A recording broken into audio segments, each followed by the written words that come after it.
Pessoal, voltando aqui com mais um vídeo sobre o Exunesp. Vamos direto ao ponto, já falei muito, inclusive, a gente tem pouco tempo até a prova. Capítulo 2 das vantagens de ordem pecuniária. Artigo 66. Além do vencimento, o servidor poderá perceber as seguintes vantagens pecuniárias. São as vantagens acima acrescidas do salário. Adicional por tempo de serviço. 2. Sexta parte. 3. Gratificação pela prestação de serviços extraordinários, as horas extras. 4. Gratificação de representação. 5. Ajuda de custo. 6. Diárias de hotel, né, de pensões, que você vá eventualmente a serviço da faculdade precisar ir para outra cidade e tudo mais. 7. Salário família. 8. 13º salário. 9. Adicional de insalubridade. Aqui acredito que é mais para os funcionários que trabalham na área da saúde, ou com algum tipo de insalubridade mesmo, algo que ofereça risco. 10. Adicional de férias.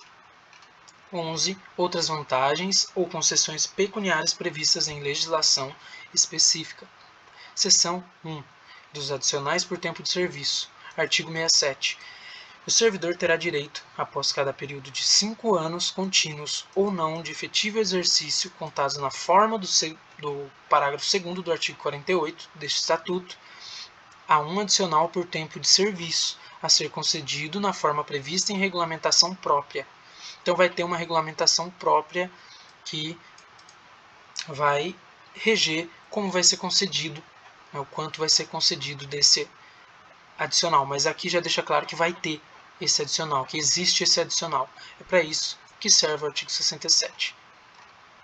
Aí o parágrafo 1 e 2 estão suprimidos, os parágrafos, né? Seção 2, da sexta parte.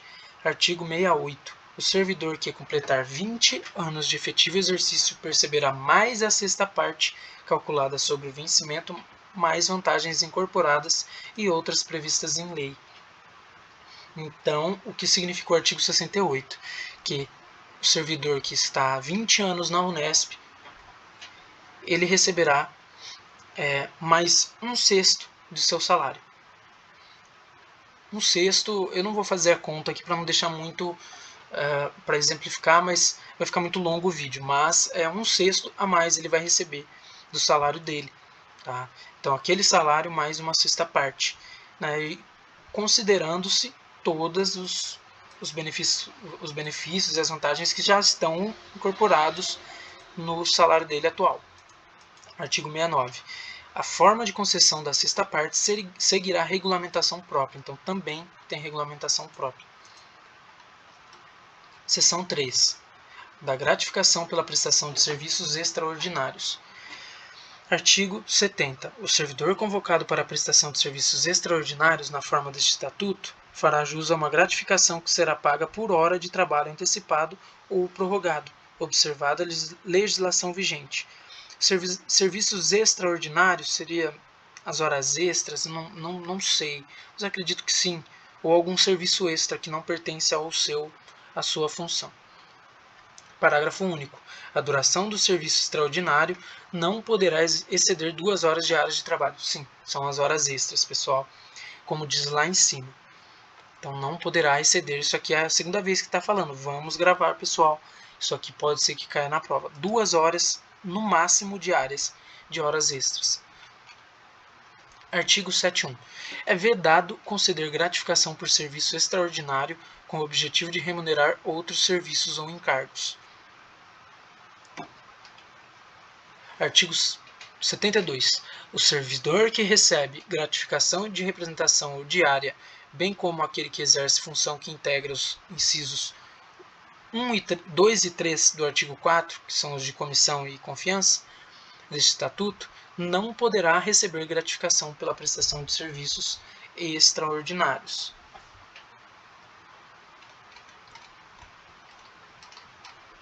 Seção 4. Da gratificação de representação. Artigo 73. Será concedida a gratificação a título de representação ao servidor admitido ou designado para a função que preveja a referida vantagem. Então, na função que tiver essa vantagem, ele vai ter. Só está especificando que ela existe aqui no Estatuto. Seção 5. Da ajuda de custo. Artigo 74.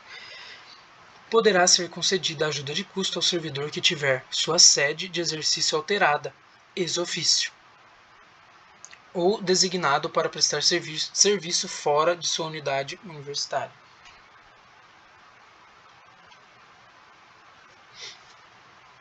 Parágrafo 1. A ajuda de custo destina-se a indenizar o servidor das despesas de viagem e de nova instalação. O transporte do servidor e de sua família compreende passagem e bagagem.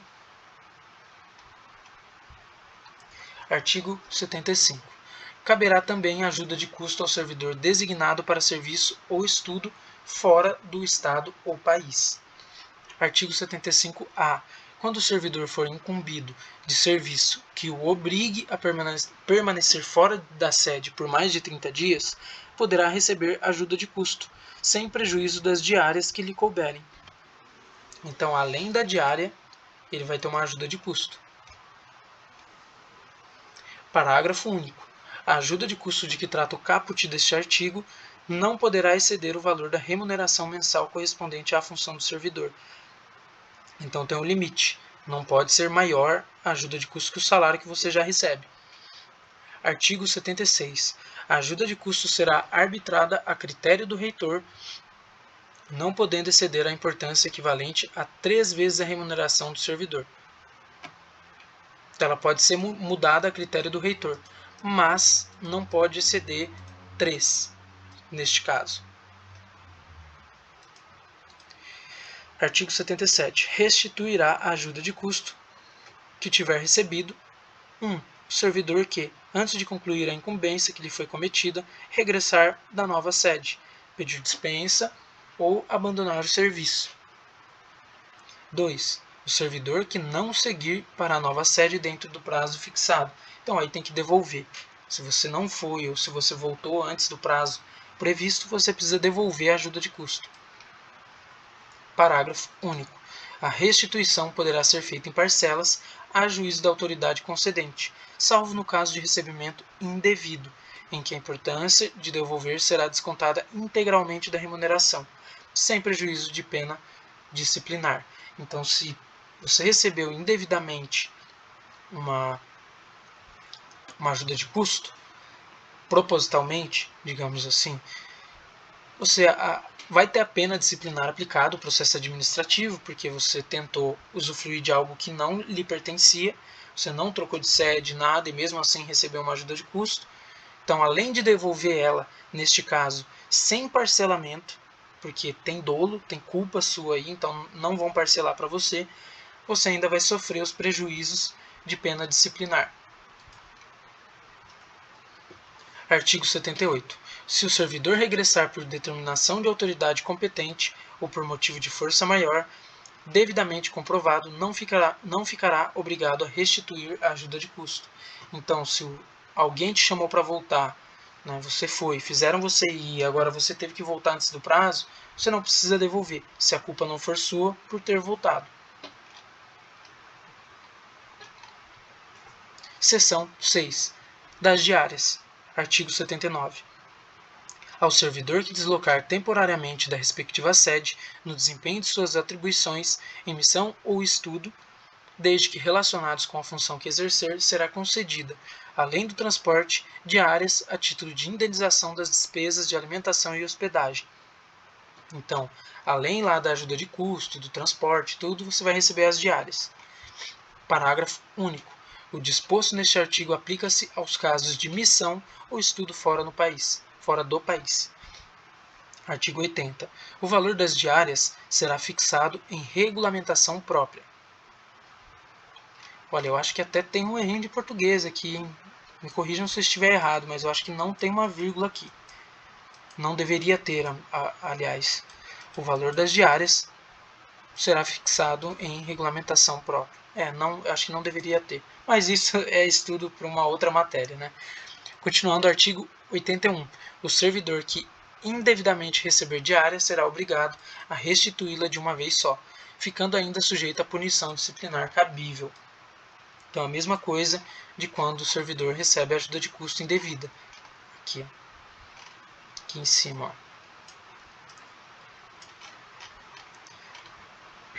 Desculpe. Artigo 82. É vedado conceder diárias com o objetivo de remunerar outros encargos ou serviços. Eu acho que também está bem claro o artigo 82, não precisa de muita explicação. Muito obrigado, pessoal, e até a próxima e bons estudos para vocês.